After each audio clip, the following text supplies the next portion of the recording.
Hi welcome to AI Tale tunes.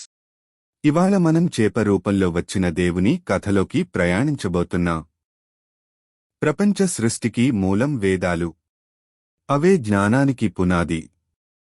బ్రహ్మదేవుడు ధ్యానంలో ఉన్న సమయంలో అప్పుడు చీకటి నుంచి వచ్చాడు ఒక అసురుడు, హయగ్రీవుడు. గుర్రపు తలతో గర్వంతో నిండిన హయగ్రీవుడు వేదాలను దొంగిలించాడు. వాటిని సముద్ర గర్భంలో దాచాడు. వేదాలు లేవు అంటే ధర్మం లేదు, సృష్టి అస్తవ్యస్తం. బ్రహ్మ ఆందోళనకు లోనయ్యాడు. ప్రత్యక్షమయ్యాడు అతడు. విష్ణువు చేపగా అవతరించాడు. ఆ చేప చిన్నదిగా కాని రహస్యాలతో నిండినదిగా.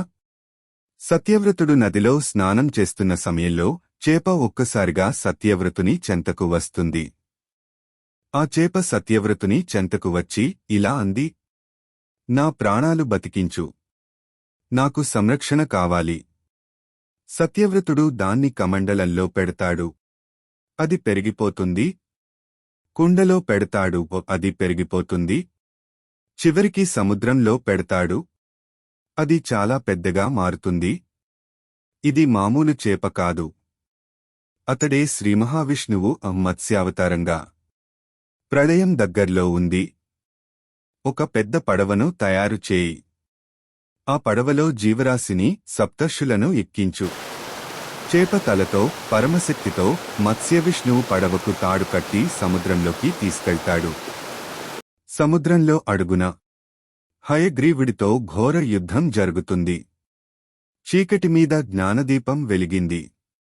హయగ్రీవుడు ఓడిపోయాడు. విష్ణువు వేదాలను తిరిగి తీసుకొచ్చాడు. ఆ పడవను ఒక పుణ్యక్షేత్రంలో నిలిపి మానవ చరిత్రను ఆరంభించాడు.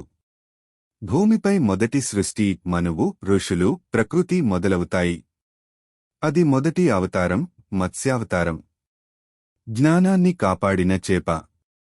మనువుని ద్వారా మానవజాతికి జీవదీపాన్ని వెలిగించిన కథ.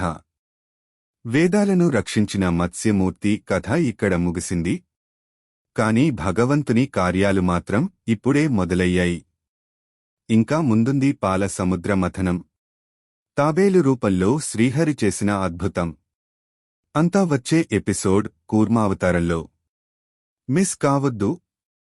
ఇంకా ఎన్నో అద్భుత అవతార గాథలు మీకోసం ఎదురుచూస్తున్నాయి. మిస్ అవకండి. ఏఐ టేల్ టూన్స్కి ఇప్పుడే సబ్స్క్రైబ్ చేయండి. జ్ఞానపు ద్వారాలు తెరవండి. Subscribe now and stay blessed.